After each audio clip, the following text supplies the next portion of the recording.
So, I felt. Go ahead, Patrick. well, I hope maybe we're on the same page here.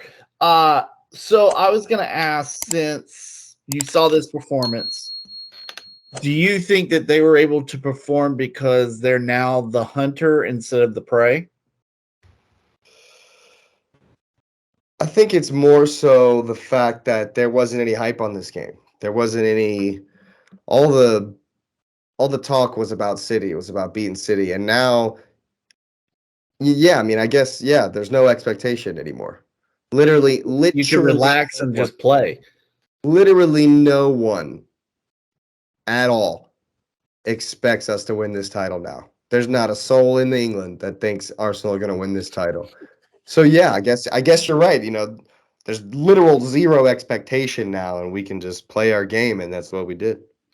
In addition to that, I would say that Newcastle actually was the one with all the pressure on them, because Newcastle is pushing for Europe, and obviously United was right behind them.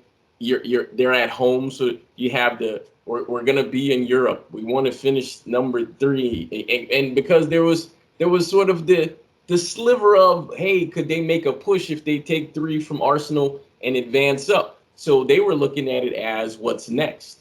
The also is the form they were in. They were like, hey, well, we saw this weakness with Arsenal, so we could do it. And they just kind of came at other teams and were able to kind of punch them in the mouth. And I mean, I hear what you all are saying. And outside of that start of the game, I really wasn't impressed with Newcastle. They lacked creativity for most of the game. They didn't have anything until the last 7 to 10 minutes, where they were just literally just sending it forward. And I mean, but toe to toe, Arsenal was better than the whole game. Like it was zero competition. I mean, and then I said it to you guys in the chat. You can see a degree where if you get if you saying, hey, we're gonna get a penalty, they're gonna review it, and then if you get it, great. If you don't, all right, well, whatever. You feel a certain way, but it didn't feel like it deflated you totally. When they didn't get awarded that penalty, it looked like it took everything out of them. It looked like that they felt like that was their only chance to score. And if they had scored that, I think they sit back against you. But they didn't. And at that point, you saw there was no creativity. They didn't offer anything after that call at all. And I mean, yes, Arsenal obviously had a chance to regroup. And I think they saw what I saw was they don't have anything to offer us. They didn't. They were trying to come at you, try to out-athlete you. It was weird football. Whereas Arsenal fresh off the ball. But Arsenal was composed the entire time. And the thing about it is, in goal, Ramsdale did what he was supposed to do. He didn't. I mean, he got tested a few times, specifically at the end. But most of the game, he really controlled the flow. And I'm being honest. I watched the game, and Arsenal never looked in danger. Arsenal could have had 1 goal the whole game, and they would have won. They were never not in control of the game. And it's funny because mentioning Partey, when Partey came on, I mean, he really wasn't visible either, because, like you said, he was marking the guy out. And the thing about it is when you see Partey, you expect a certain thing, and they changed his role, which said something else about Newcastle, that you didn't need him to do what he normally does. I just think they offered nothing against you. It just shows to me that Arsenal was just better. And so what I think it more so is that, and I'm being honest here, Arsenal is better than everybody else in the league. Period. I mean, I'll put it like this. If Man City wasn't in the league, Arsenal would have walked in this league. Walked it. Because nobody was close to them. And it showed. And you think about it outside of now, if you have the run up to the City game, that's because they were thinking about the City game. They know that. And if they had just kept their head on the one game at a time, like the mentality they had with Newcastle, they would have been better off for it. That's how they dropped 8 points. We would be ahead. Right. That's how they dropped 8 points. Even taking the loss to City, we would still be ahead. Yeah. Because mathematically, beat Hull, beat West Ham, beat Southampton, and we're ahead, even getting smashed. The only game I would say is Liverpool, because Liverpool is on one right now. And so I think they really they know they haven't United lost since they drew us. That's what I'm saying. United. They're on one. They knew they had to pick somewhere. So I think Liverpool still give you one, But I think the other ones you get a result that benefits you. And I Well, the just reason think I say that is because if we draw a pool, beat West Ham and beat Southampton, we're still behind because y'all have like 13 better goal difference. But I still think the pool one would have been a draw, but I think you win all the other ones. And I think if I'm not mistaken, I think I said that where I was like, hey man, I think that my thing was goal difference the whole time because I felt like Arsenal's always been like on par with City the whole year, and I still think they are in essence to where I do. I'm gonna put it like this: that Newcastle game was good for them, but I don't know if the next one will be good because I don't know how it affects their psyche going forward. Because they were relaxed because there was nothing on them. Because it was if they lose, it's whatever. If they win, that like they were not going anywhere. They minimum is two. Minimum is two.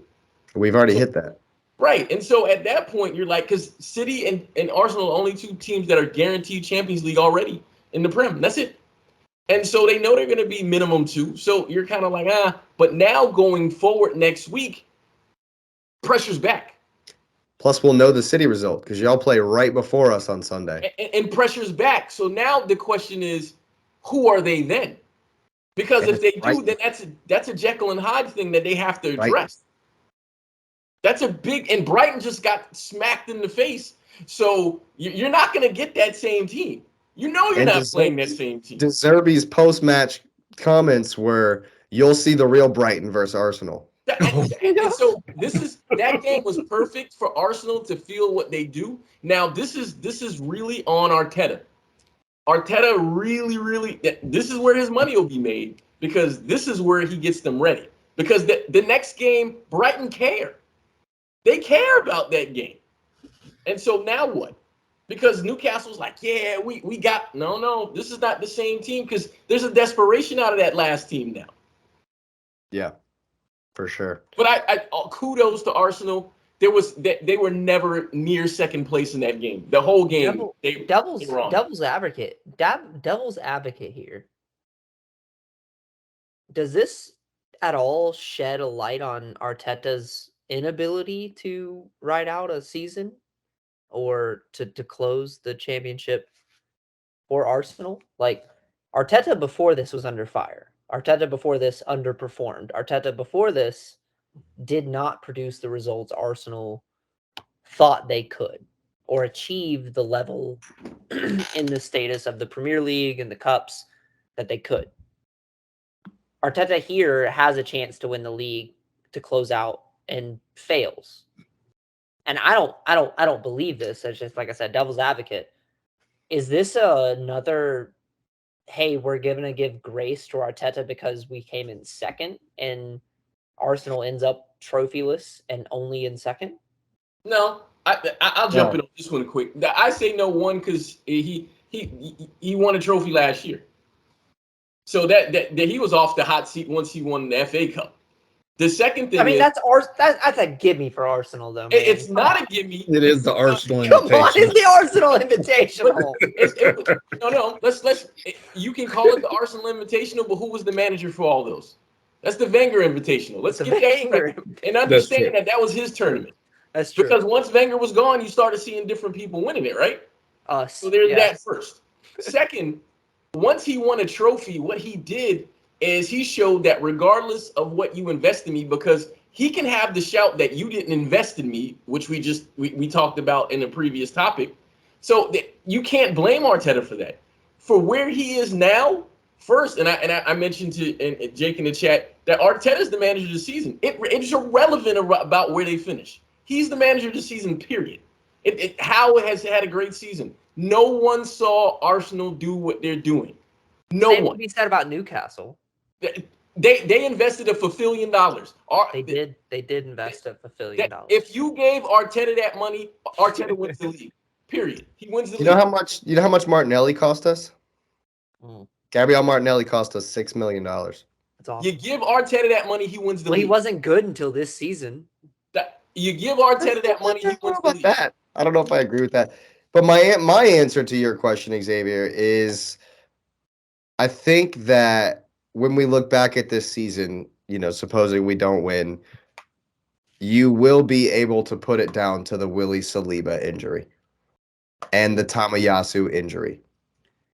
Because Willie Saliba has not been in the team since the Europa League. I don't know if you realize that. He didn't play for his Pool. He didn't play versus West Ham. He didn't play for Southampton.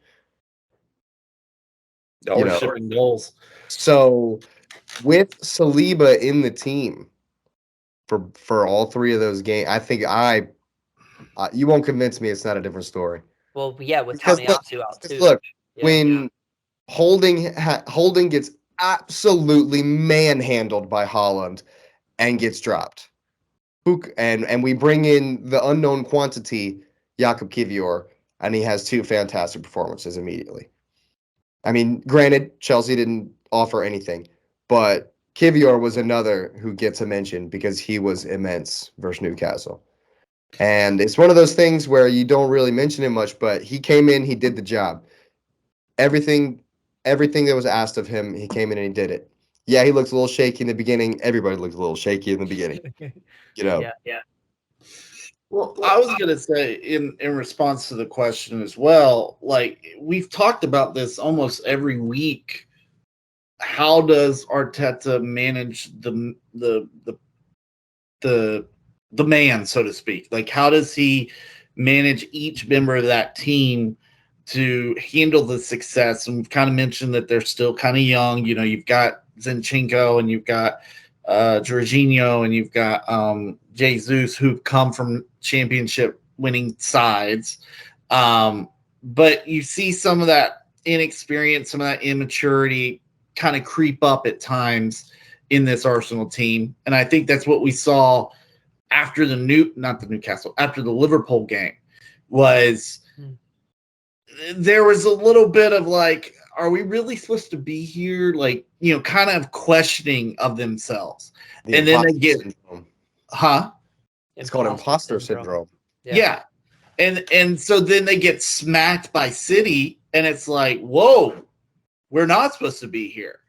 Right. So that changes the whole mindset to say, okay, well, we're going to have to start playing our game again to be able to prove that we belong. And I do think that there's some question about Arteta in that sense. I think he's been great as a manager in terms of tactics and other than Fabio Vieira usually getting his subs right. But I do wonder about the locker room set of things. Is he able to get this team to buy in to what they really are? That's the biggest thing that I have a question with Arteta. Because if he did, you don't draw against Southampton or West Ham. You just don't. So I actually disagree. I actually disagree with that completely. I think he has them. I think he does have them bought in to what he's trying to do and what he has them bought in. The commentators were talking about this during the game about how, sometimes, and this is Graham Lasso talking, and you guys know how I feel about Graham Lasso. He was saying that, the best managers will, figure out different strategies for different teams. And, you don't always have to play the way you play because sometimes you have to respect your opposition and know that the way you are playing is not going to be won't line up against them. And I disagree with a fiery passion. You don't see Pep playing differently. You don't see Man City deciding, hey, we're not going to do what we do because we're playing Newcastle this week. They came to Arsenal. When Arsenal came to town, they said, this is what we do. We do it better than you. Okay, you're trying to play like us? Bet. Bring it. And they said, we're going to play our game. The best teams, the very best teams, do not care who they line up against at all. And they play their game. So I think Arteta has them bought in, but I think that is one of the reasons we have given so many goals this season is the way we play leaves us open. It just is what it is. The way we play can leave us open. And it was more so represented in the City game at the Emirates, where we tried to attack and a couple of poor mistakes, we got ripped apart. because Kevin De Bruyne is a god, Yeah. essentially. And so I think that they have bought in, and just our style can sometimes leave us open, and that's why we were giving goals. And Well, I Liverpool, guess it's sort of like the Liverpool situation. I mean, if you think about it, when Chelsea played Liverpool, Chelsea should have scored 3-4 goals. But Well, because it's the conversion, it's the converting of the chances is what right, we exactly, it's the converting of the chances. But if you watch Back Liverpool, off they were season. wide open. I mean, there's tons of space. And you watch Liverpool against anyone, they're always wide open. That's why they rely so much on Van Dijk to be, world class. Right. And or Allison to make some incredible save, because they leave chances open for you, and they've gotten burnt a ton this year for it. Now they've got the scoring prowess to come back and say, okay, you're gonna score 2, we'll score They're 4. just gonna outgun you, right? Yeah. That's been Liverpool's. Yeah. So my question really Right. boils down to I watched a Man United fan say that Ten Hag's gonna have a better season than Arteta. And this is why. And from a player's perspective, I Preposterous. hate Man U. Trust me, I hate Man U fans. I hate Man U. Here's the rip: if Arsenal come in second and do not take any silverware out of this season, but Man United walk out of the silverware lifting a cup, as a player, which would you rather hang your hat on? Lifting a trophy or coming in second? Arsenal season I'm for gonna. sure. I'm glad you said that because I As a sent you guys player. text. I sent you guys a text You'd rather be at earlier Arsenal. about Liverpool and the year that Liverpool lost one game and was the Man City, and they lost the league by 1 point. If they had beaten Man City, they would have had 100 points. They would have won the Champions League. They would have had a treble that year. Right. They would have won Champions, everything. FA, And the Liverpool fans, rightfully so, would have been the most annoying people on the face of the earth. There already are, so how would that be a big change? No, dude, imagine if they had went Centurion Invincible. Yep. Champions League. Four. There's no way.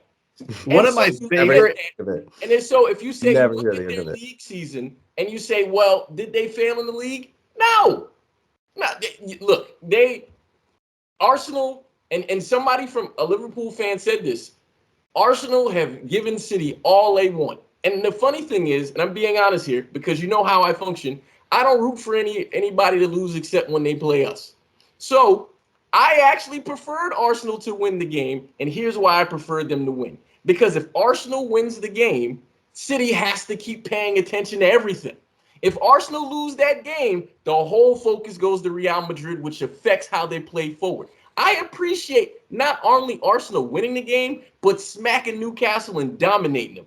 I appreciated that because all that did City play first? City played first. Yes. Okay. Yes. So I'm just making sure because in City's performance, even though if you look, and we'll talk about that in another We'll get there time. in a second. Yeah. We'll get there.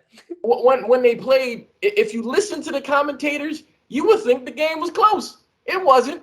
Was not. But they made it sound that way because they want the narrative. And you know what? I'm cool with narratives.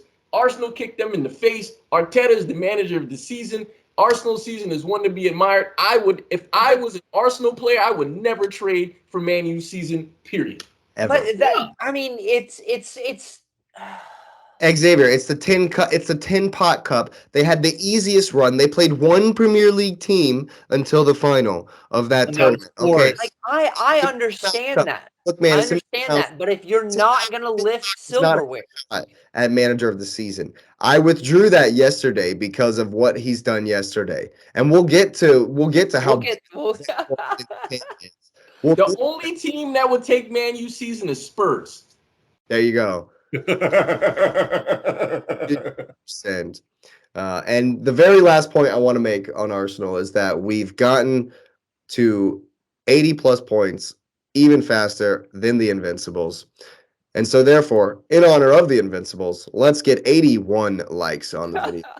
Subscribe to the channel and get that notification bell on. We'll be back really, really soon.